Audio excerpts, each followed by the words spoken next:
السلام علیکم سامعین، پاکستان کے سب سے بڑے میڈیا گروپ جنگ، دی نیوز اور جیو ٹی وی کے زیر اہتمام شائع ہونے والے اخبار جنگ کے معروف کالم نگار جناب ارشاد بھٹی کے کالم اعمال نامہ کے سلسلے کا آج کا کالم پیش خدمت ہے۔ حکمرانوں کی پیری مریدی۔ صدر مشرف نے ایک دفعہ کہا کہ وہ سید ہونے کی وجہ سے اپنے پیر خود ہی ہیں۔ وہ آج بھی بڑے فخر سے بتاتے ہیں کہ میرے خانہ کعبہ کا اندر والا دروازہ بھی کھولا گیا، جس کے بعد میں سیڑھیاں چڑھ کر کعبہ کی چھت پر گیا۔ شیخ رشید سنایا کرتے ہیں کہ کعبہ کی چھت پر پہنچ کر مشرف نے مجھ سے پوچھا کہ اب میں کس طرف منہ کر کے نفل پڑھوں۔ میں نے کہا کہ اب آپ وہاں ہیں کہ جہاں جدھر بھی منہ کریں گے نماز ہو جائے گی۔ صدارتی انتخابات میں فاطمہ جناح کے خلاف مذہب، پیروں اور گدی نشینوں کا بڑی عقل مندی سے استعمال کرنے والے ایوب خان 1960 میں عمرہ کے لیے گئے تو ان کے لیے بھی خانہ کعبہ کا دروازہ کھولا گیا۔ اندر نفل پڑھنے کے بعد صدر ایوب نے وہیں کھڑے کھڑے قدرت اللہ شہاب کو بتایا کہ میں نے آج یہ دعا بھی کی ہے کہ ہندوستان کے سامنے کبھی میرا سر خم نہ ہو۔ شہاب صاحب یہ بتاتے ہیں کہ مدینہ میں حجرہ رسول صلی اللہ علیہ وآلہ وسلم میں داخل ہوتے ہی صدر ایوب پر کپکپی طاری ہو گئی، اور پھر میں نے انہیں اپنے دونوں ہاتھوں سے روزہ اطہر کا غلاف تھامے پہلی اور آخری دفعہ روتے دیکھا۔ ایوب خان کی دادی چونکہ پیر دوئل شریف کی مرید تھیں اور وہ گولڑا شریف سے بھی خصوصی عقیدت رکھتی تھیں، اسی نسبت سے ایوب خان کو بھی ان دونوں پیر خاندانوں سے خاص انس و عقیدت رہی۔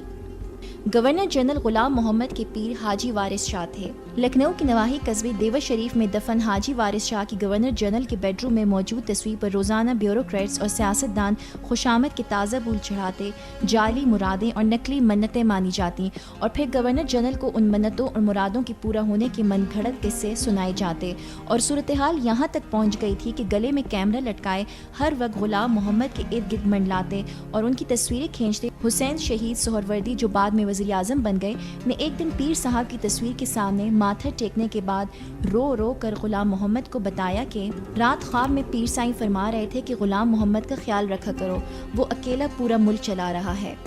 یہ سن کر سہارے کے بغیر باتھ روم تک نہ جا سکنے والے فالج زدہ غلام محمد ایک دکھی چیخ مار کر بولے، ہائے میرے بعد ملک کا کیا بنے گا۔ لیکن اقتدار چھن جانے کے بعد بیٹے کے گھر کلفٹن کراچی میں مقیم غلام محمد نے جب اپنے معالج کرنل غلام سرور کے ذریعے حکومت سے درخواست کی کہ انہیں ایک خصوصی جہاز میں دیوہ شریف بھجوایا جائے، تو ان دنوں سکندر مرزا کی تصویریں کھینچتے حسین شہید سہروردی بولے، بوڑھے کو کہو چند دن انتظار کر لے، اب تو جہاز کے بغیر ہی اس کی پیر سے ملاقات ہونے والی ہے۔ المرتضی لاڑکانہ میں 5 جنوری 1928 کی صبح 3 بجے پیدا ہونے والے ذوالفقار علی بھٹو کی والدہ خورشید بیگم نے ممبئی کے ایک پنڈت سے اپنے بیٹے کے لیے زائچہ نکلوایا۔ پنڈت نے کہا کہ یہ بچہ اعلیٰ ترین منصب تک پہنچے گا، مگر اس کا انجام بڑا دردناک ہوگا۔ بھٹو جب صدر اور چیف مارشل لا ایڈمنسٹریٹر بنے تو انہوں نے اپنے دوست جے اے الانا کو خاص طور پر اسی پنڈت کے پاس ممبئی یہ پتہ چلانے کے لیے بھجوایا کہ میری قسمت میں تبدیلی آئی ہے یا ابھی بھی دردناک انجام میرا مقدر ہے۔ جسمانی طور پر کمزور بھٹو کو 3 سال کی عمر میں جب ملیریا ہوا اور ان کی حالت بہت خراب ہو گئی تو ان کی والدہ انہیں لال شہباز قلندر کے مزار پر لے گئیں، جہاں حاضری کے بعد وہ معجزاتی طور پر صحت یاب ہو گئے۔ اسی وجہ سے بھٹو تمام عمر لال شہباز قلندر کو اپنا مرشد کہتے رہے۔ جنرل ضیاء الحق، جنہیں ان کے قریبی دوست مولوی ضیاء الحق کہہ کر پکارا کرتے، دھمیال کیب راولپنڈی کے بابا مستان شاہ کے معتقد تھے۔ جنیچو حکومت کی برطرفی پر اسی بزرگ نے برملا کہنا شروع کر دیا کہ سب ولی، قطب اور ابدال ضیاء الحق سے ناراض ہو چکے ہیں، لہٰذا ان کا انت قریب ہے، اور پھر حیرت انگیز طور پر 1.5 ماہ کے اندر ہی ضیاء الحق فضائی حادثے میں چل بسے۔ صدر ضیاء اپنے ملٹری سیکرٹری بریگیڈیئر نجیب سے بھی بہت متاثر تھے۔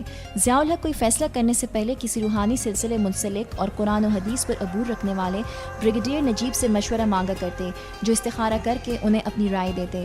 کہا جاتا ہے کہ بریگیڈیئر صاحب نے جنرل ضیاء کو بہاولپور نہ جانے کا مشورہ بھی دیا تھا، مگر ضیاء الحق نہ صرف خود گئے بلکہ انہیں بھی ساتھ لے گئے، اور یوں وہ بھی اسی حادثے کا شکار ہوئے۔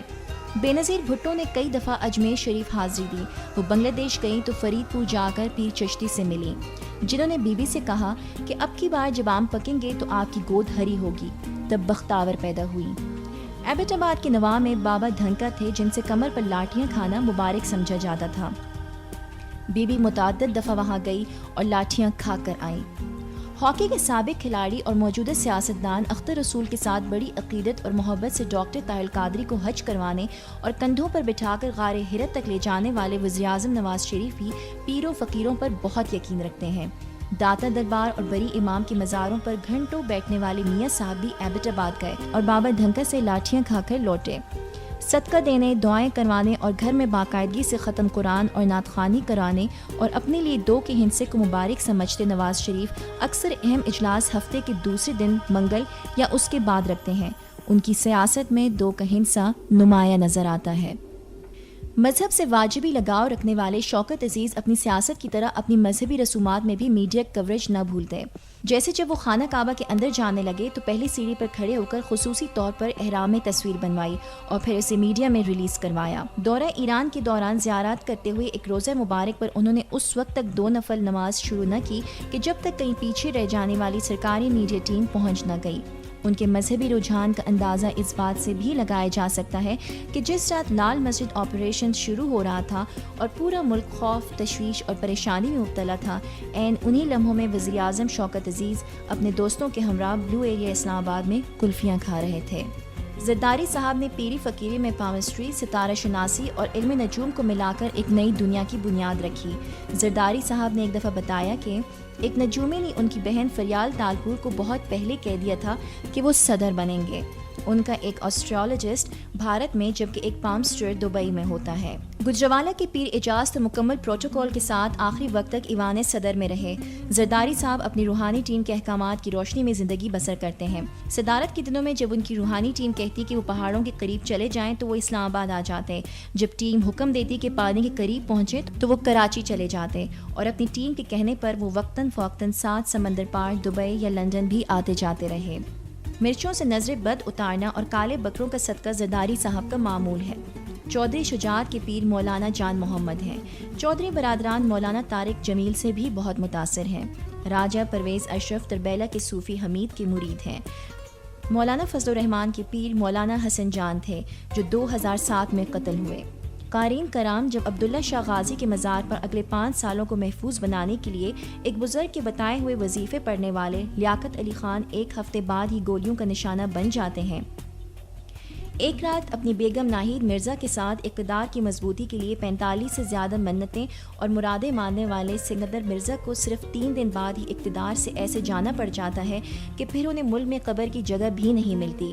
صدارت سنبھالنے پر آرمی چیف کے دفتر سے یہ کہہ کر کہ یہ کرسی میرے لیے خوش نصیبی کی علامت ہے، اپنی کرسی منگوانے والے یحییٰ خان کو اسی کرسی سے سیدھا قید خانے جانا پڑ جاتا ہے۔ ہمیشہ اپنی زندگی کی حفاظت کے لیے امام ضامن باندھ کر گھر سے نکلنے والی بے نظیر بھٹو جس دن قتل ہوتی ہیں تو امام ضامن اس روز بھی ان کے بازو پر بندھا ملتا ہے، اور خود کو سختیوں اور حادثوں سے بچانے کے لیے گوشت سے پرہیز کر کے دالیں اور سبزیاں کھانے والے سابق وزیر اعلیٰ پنجاب غلام حیدر وائیں کو آخرکار حادثاتی موت ہی نصیب ہوتی ہے۔